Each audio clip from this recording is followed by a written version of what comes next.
നമസ്കാരം. ഗൾഫ് സമയം ന്യൂസ് ബുള്ളറ്റിനിലേക്ക് സ്വാഗതം.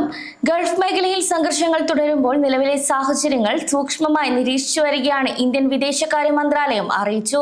സന്ദർശക വിസയിൽ എത്തിയവർക്കും ഹ്രസ്വകാല യാത്രകൾക്കിടയിൽ വിമാനങ്ങൾ റദ്ദാക്കപ്പെട്ടത് കാരണം കുടുങ്ങിക്കിടക്കുന്നവർക്കും പ്രത്യേക പരിഗണന നൽകുമെന്നും കഴിഞ്ഞ ദിവസം രാത്രി പുറത്തിറക്കിയ വാർത്താക്കുറിപ്പിൽ വ്യക്തമാക്കി. കഴിഞ്ഞ ഒരാഴ്ചക്കിടെ ഗൾഫ് മേഖലയിൽ നിന്ന് 52,000-ത്തിലധികം ഇന്ത്യൻ പൗരന്മാർ സുരക്ഷിതമായി നാട്ടിലേക്ക് മടങ്ങിയതായും വിദേശകാര്യ മന്ത്രാലയം വ്യക്തമാക്കിയിട്ടുണ്ട്. ഇതിൽ 32,107 പേരും ഇന്ത്യൻ വിമാന കമ്പനികളായ എയർ ഇന്ത്യ എക്സ്പ്രസ്, ഇൻഡിഗോ എന്നിവയിലാണ് യാത്ര ചെയ്തത്. വരും ദിവസങ്ങളിൽ കൂടുതൽ പ്രത്യേക വിമാനങ്ങൾ സർവീസ് നടത്താൻ പ്ലാൻ ചെയ്യുന്നതായും അറിയിച്ചു. ഗൾഫിലെ നിലവിലെ സാഹചര്യങ്ങൾ വീഡിയോ പകർത്തി സോഷ്യൽ മീഡിയ വഴി തെറ്റായ വാർത്തകളും വീഡിയോകളും പ്രചരിക്കുന്നവർക്കെതിരെ UAE കർശന നടപടി ആരംഭിച്ചു.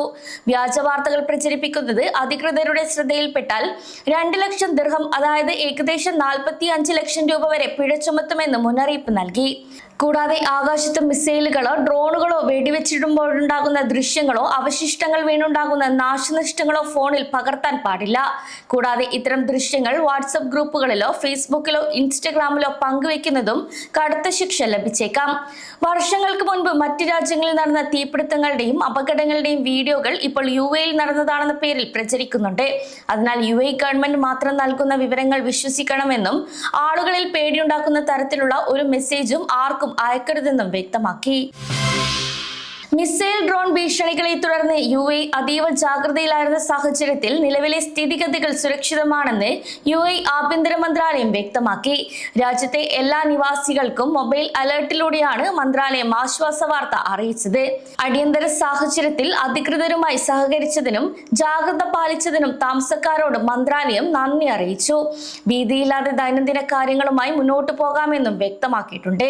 ഇറാനിൽ നിന്നുള്ള മിസൈൽ ഡ്രോൺ ഭീഷണികളെ UAEയുടെ വ്യോമ പ്രതിരോധ സംവിധാനം വിജയകരമായി നേരിട്ടതായി നേരത്തെ തന്നെ പ്രതിരോധ മന്ത്രാലയവും സ്ഥിരീകരിച്ചിരുന്നു. രാജ്യത്ത് ഭക്ഷ്യവസ്തുക്കളുടെ ലഭ്യത ഉറപ്പാക്കാൻ ചില്ലറ വ്യാപാരികൾ നടപടികൾ ശക്തമാക്കി.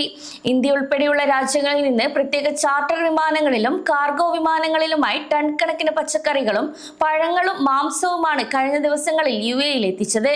ലുലു ഗ്രൂപ്പ് ഇന്ത്യയിൽ നിന്നും മറ്റും ഭക്ഷ്യവസ്തുക്കളുടെ സ്ഥിരമായ വരവ് ഉറപ്പാക്കാൻ പ്രത്യേക കാർഗോ സർവീസുകൾ ഏർപ്പെടുത്തി.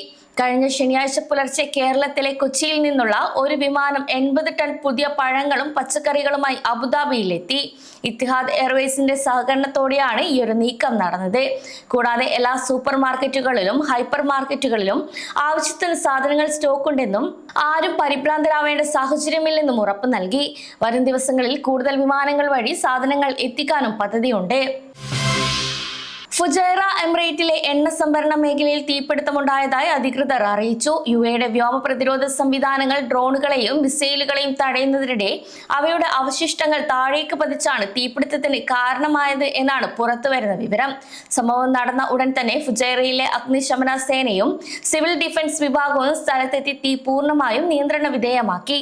ജനവാസ മേഖലകളിൽ നിന്നും മാറി സ്ഥിതി ചെയ്യുന്ന ഓയിൽ ടാങ്ക് പ്രദേശത്താണ് അവശിഷ്ടങ്ങൾ വീണത് എന്നതിനാൽ വലിയ അപകടം തന്നെ ഒഴിവായി.